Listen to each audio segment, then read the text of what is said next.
into the vertex form. So let's start with some example. Okay, if you see a quadratic relations like this, what do you have to do? It's like we just follow the step 1, find out the assets of symmetry. So what we know is like going to be x equals to negative b over 2a. And what is a, what is b, what is c?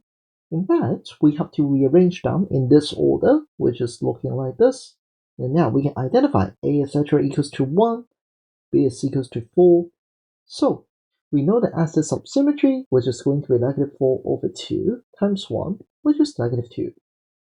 And after that, we will actually know that for the vertex, it's actually going to be like negative 2, and then for the value, it's going to be when x equals to negative 2. So how do we know the value of it?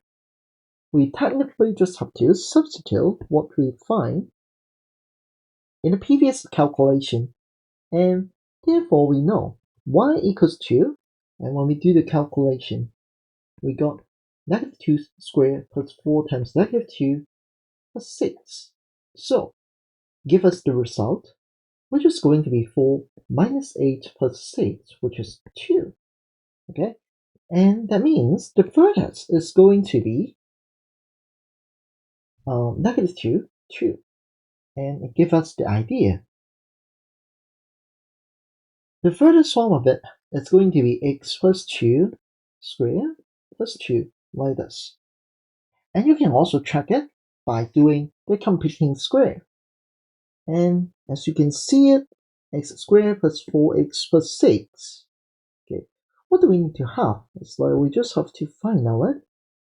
Okay, 4 divided by 2 and then x, and here will be 2 here. So that means we have to have the 2 squared minus 2 squared and then plus 6. So what we have here is like x plus 2 squared, and then minus 4 plus 6. And it is going to be the same thing that we have found.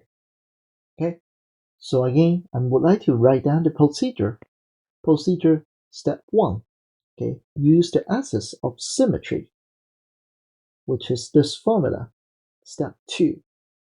Substitute, okay, x equals to this in the quadratic relations. Step 3, okay, rewrite with the vertex. Okay, let's try again. If we have y equals to x squared minus 3x plus 9, okay, so this time we will know it. Step 1, find out the assets of symmetry, so negative 3 over 2 times 1, which gives us 1.5. Now we substitute x equals to 1.5 in the equations.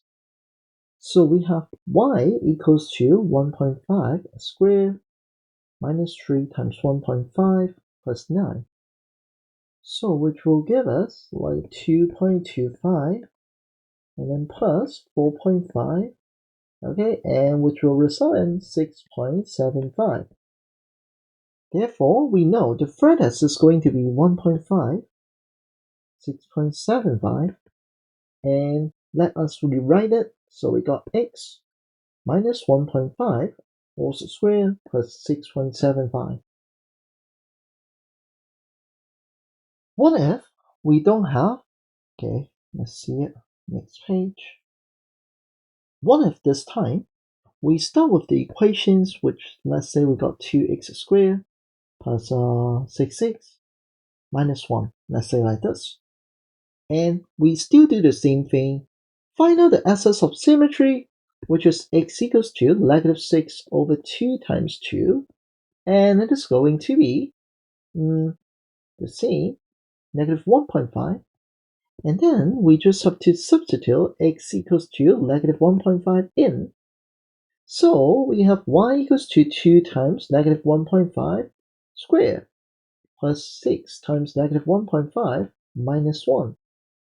And which will result in, 2 times 2.25, which is 4.5, and then minus 9 minus 1, and which will result in negative 5.5. So the vertex is going to be negative 1.5, negative 5.5. And this time we will see that the a value is going to be 2. So we will say that y equals to 2, and then in the bracket, x plus 1.5 all squared, and then minus 5.5, like that. Hopefully this video can help you a bit to find out the vertex form from the standard form.